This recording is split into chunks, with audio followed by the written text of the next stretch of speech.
ಹೇ ವಿಜಯ್, ಏನಿದ್ದು? ನಿನ್ಗೊಂಚೂರು ಸಂಸ್ಕಾರ ಸಂಹಾರ ಯಾವ್ದು ಇಲ್ವಾ? ನನ್ನ ಹೆಂಡತಿ ಹತ್ರ ಮಾತಾಡೋದಕ್ಕಿಂತ ಮುಂಚೆ ನನ್ನ ಹತ್ರ ಪರ್ಮಿಷನ್ ತಗೋಬೇಕು ಅಂತ ನಿನಗೆ ಗೊತ್ತಿಲ್ವಾ? ಏನಾಯ್ತು? ಸ್ಪೀಕರ್ ಆನ್ ಮಾಡು.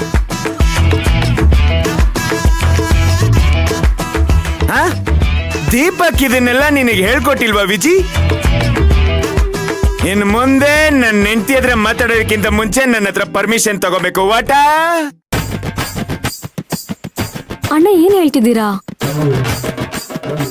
ಸರಿ ಅಣ್ಣ, ಇನ್ಮೇಲೆ ಹೀಗೆಲ್ಲ ಕಾಲ್ ಮಾಡಲ್ಲ.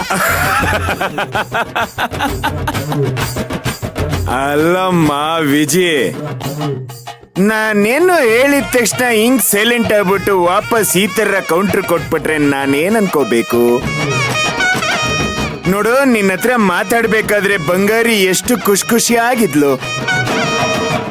ಆ ಖುಷಿನ ನಾನ್ ಕಿತ್ಕೊಳ್ತೀನಿ. ಅದೇ ಅನ್ಕೊಂಡೆ, ನನ್ನ ಫ್ರೆಂಡು ಈಗೆಲ್ಲ ಮಾತಾಡಲ್ವಲ್ಲ, ಇದೇನ್ ಹೀಗ್ ಮಾತಾಡ್ತಾ ಇದ್ದೇನೆ ಅಂತ ಒಂದ್ ಸೆಕೆಂಡ್ ನನ್ಗೆ ಕನ್ಫ್ಯೂಸ್ ಆಗೋಯ್ತು. ಮೊದ್ಲೇ ನೀನು ಟ್ವಿಸ್ಟ್ ಮೇಲ್ ಟ್ವಿಸ್ಟ್ ಕೊಡೋದ್ರಲ್ಲಿ ಎಕ್ಸ್ಪರ್ಟ್ ಅಲ್ವೇನಪ್ಪ, ಅದಕ್ಕೆ ನನಗೆ ಗಾಬರಿ ಆಗೋಗಿತ್ತು. ನೋಡು ಮಗ, ನಾನು ನೀನು ಹೇಗ್ ಚಡ್ಡಿ ದೋಸ್ತು ಹಾಗೆ ನಿನ್ನೆಂತಿ ನನ್ನೆಂತಿ ಸಾರಿ ಚಡ್ಡಿ ದೋಸ್ತಲ್ಲ, ದೋಸ್ತ್. ಈಗ ನಿನ್ನೆಂಟಿ ಮೇಲೆ ನಿನಗ್ ಕೋಪ ಬಂದಾಗ ನಿನ್ನೆಂಟಿ ಪರವಾಗಿ ನಾನ್ ಮಾತಾಡಿ ನಿಮ್ಮಿಬ್ಬರನ್ನು ಒಂದು ಮಾಡೋದು ನನ್ ಜವಾಬ್ದಾರಿ. ಹಾಗೆ ನನ್ನ ಹೆಂಡತಿಗೆ ನನ್ನ ಮೇಲೆ ಕೋಪ ಬಂದಾಗ ಅದನ್ನ ಸರಿ ಮಾಡೋ ಜವಾಬ್ದಾರಿ ನಿಂದು ವಿಜಿ. ಏನಂತೀರಾ? This is perfect friendship. What you say? ಅಂದ್ರೆ ಮಯೂರಿ ಈಗ ನಿಮ್ ಮೇಲೆ ಮುನಿಸ್ಕೊಂಡಿದ್ದಾಳ ಅಣ್ಣ? ಅಯ್ಯೋ, ಅವ್ರು ಯಾವಾಗ ತಾನೇ ನನ್ನ ಜೊತೆ ಖುಷಿಯಾಗಿ ಮಾತಾಡಿದ್ದಾರೆ ಅಂತ ಕೇಳಿ. ನೀವ್ ಕೇಳಿ, ನಾನು ರಮಣಿ ಅಂದ್ರೆ ಚಿಮನಿ ಅಂತಾರೆ, ಮುದ್ದು ಅಂದ್ರೆ ಗುದ್ದು ಅಂತಾರೆ. ಹಿಂಗಾಗಿದೆ ನಮ್ಮ ಜೀವನ ಇವ್ರ ಜೊತೆ. ಏನ್ ಮಾಡೋಣ, ಹಣೆ ಬರ. ಅದಕ್ಕೆ ನನ್ನ ಜೊತೆ ಸ್ವಲ್ಪ ಖುಷಿಯಾಗಿರ್ಲಿ ಅಂತ ನೀವೇ ಹೇಳ್ಬಿಡಿ.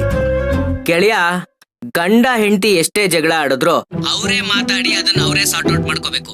ಮೂರನೇ ಅವ್ರು ಬಂದು ಕಡ್ಡಿ ಅಳ್ಳಾಡ್ಸಿದ್ರೆ ಕತೆನೇ ಬೇರೆ ಆಗ್ಬಿಡುತ್ತೆ. ಅಯ್ಯೋ ಪಾಪಿ ಸ್ನೇಹಿತನೇ, ನಿಂದು ನಿನ್ ಹೆಂಡತಿದು ಜಗಳ ಆದಾಗೆಲ್ಲ ನನ್ನನ್ನ ಬ್ರಿಡ್ಜ್ ಮಾಡ್ಕೊಂಡಿದ್ಯಲ್ಲೋ, ಆ ಟೈಮಲ್ಲೆಲ್ಲ ಬಂದು ನಾನ್ ಕಡ್ಡಿ ಅಲ್ಲಾಡ್ಸಿದ್ದೆ ಅಂತ ಹೇಳಲೇ ಇಲ್ವಲ್ಲೋ?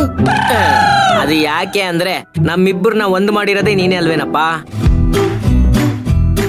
ಅದಕ್ಕೆ ನಮ್ ವಿಚಾರದಲ್ಲಿ ನಿನಗೆ ಏನ್ ಬೇಕಾದ್ರೂ ಮಾತಾಡಕ್ಕೆ ರೈಟ್ಸ್ ಇದೆ. ಆದ್ರೆ ಮಯೂರಿನ ನೀನ್ ಇಷ್ಟಪಟ್ಟು ಮದುವೆ ಆಗಿರೋದು, ಸೊ ನಮ್ಗೆ ಮಾತಾಡಕ್ಕೆ ಯಾವ್ದೇ ರೈಟ್ಸ್ ಇಲ್ಲ. ಒಟ್ನಲ್ಲಿ ನಿಮಗೆ ಹೆಂಗ್ ಬೇಕೋ ಹಂಗೆ ತೀರಿಸ್ಕೊಂಡು ಗೋಲಿ ಆಡ್ಬಿಡ್ತೀರಲ್ಲ? ಹಾಗೆಲ್ಲ ಏನು ಇಲ್ಲ ಅಣ್ಣ, ಅವ್ರು ಹೇಳ್ತಿರೋದು ಸರಿಯಾಗಿದೆ. ನೀವ್ ಎಲ್ರನ್ನ ಎದುರಿಸಿ ನಮ್ಮಿಬ್ರ ಮದ್ವೆ ಮಾಡದೆ ಹೋಗಿದ್ರೆ ನಾವಿಬ್ರು ಇಲ್ಲಿ ಖುಷಿಯಾಗಿರಕ್ ಆಗ್ತಿತ್ತ ಅಣ್ಣ? ಇವತ್ತು ಇವ್ರ ಜೀವನದಲ್ಲಿ ದೀಪ ಹಚ್ಚಿದೀನಿ ಅಂದ್ರೆ ಅದಕ್ ನೀವೇ ಕಾರಣ ಅಣ್ಣ. ನೋಡ್ರಿ ರೀ, ಬೇರೆ ಮನೇಲಿರೋ ಹೆಣ್ಣು ಮಗು ನನ್ನ ಬಗ್ಗೆ ಇಷ್ಟೆಲ್ಲ ಮಾತಾಡ್ತಿರ್ಬೇಕಾದ್ರೆ ನನ್ನ ಮನೇಲಿರೋ ಈ ಹೆಣ್ಣು ಮಗು ನನ್ನ ಬಗ್ಗೆ ಮಾತಾಡ್ತಾನೆ ಇಲ್ಲ. ಹೊಟ್ಟೆಲಿ ಚೇಳ್ ಬಿಟ್ಟಂಗಾಗ್ತಿದೆ. ಏನ್ ಮಾಡಕ್ಕಾಗತ್ತೆ, ನಮ್ಮ ಮನೆ ಬರಹ. ಆದ್ರೂನು ಅಕ್ಕ, ಇವ್ರನ್ನ ಬಿಟ್ರೆ ಬೆಳಗಿನ ಜಾವದ್ವರೆಗೂ ಮಾತಾಡ್ತಾನೆ ಇರ್ತಾರೆ. ನಾನ್ ಬೆಳಗ್ಗೆ ಬರ್ತೀನಲ್ಲ, ಮಾತಾಡ್ತೀನಿ. ಅಲ್ಲ ನಿಮ್ದೇನ್ರಿ, ನಾನ್ ಮಾತಾಡ್ತಿರ್ಬೇಕಾದ್ರೇನೆ ಫೋನ್ ಟಬಕ್ ಕಿತ್ಕೋತೀರಾ, ಟಬಕ್ ಅಂತ ಒತ್ತುತ್ತೀರಾ? ಯಾಕೆ? ನಾನೇನಾದ್ರೂ ನಿಮ್ಮ ಫ್ರೆಂಡಿನ ಮಧ್ಯದಲ್ಲಿ ಬಂದು ಫ್ರೆಂಡ್ಶಿಪ್ ನ ಡಮಾರ್ ಮಾಡ್ಬಿಡ್ತೀನ? ಚಿಕ್ಕ ಯಜಮಾನ್ರೆ, ಸ್ನೇಹದ ಬಗ್ಗೆ ನೀವು ಮಾತಾಡ್ಬೇಡಿ. ಸ್ನೇಹನ ತಪ್ಪಾಗಿ ಬಳಸ್ಕೊಂಡವ್ರು ನೀವು. ಇದ್ಯಾವ್ದ್ರಿ ಹೊಸ ಕತೆ? ಏನ್ರಿ ಹೇಳ್ತಾ ಇದೀರಾ? ಮತ್ತೆ ಅವತ್ತು ದೀಪಕ್ ಅಣ್ಣಂಗ್ ಹೇಳಿ ವಿಜಿ ಅಕ್ಕಂಗ್ ಫೋನ್ ಮಾಡಿಸಿ ಅವ್ರು ನನಗ್ ಫೋನ್ ಮಾಡಿ ದೇವಸ್ಥಾನಕ್ ಬರೋ ಹಾಗೆ ಮಾಡಿದ್ದು ನೀವೇ ತಾನೆ? ದೇವಸ್ಥಾನದ ಮ್ಯಾಟ್ರು ಇವಾಗ ಓಪನ್ ಆಗ್ತಿದೆ. ಹುಷಾರಾಗಿ ಹ್ಯಾಂಡಲ್ ಮಾಡ್ಬೇಕು. ಏನ್ ಯೋಚನೆ ಮಾಡ್ತಿದ್ದೀರಾ? ನಾನ್ ಹೇಳಿದ್ ಸರಿನೇ ತಾನೆ? ಇಲ್ಲ ರೀ, ತಪ್ಪು. ಏನ್ ತಪ್ಪು?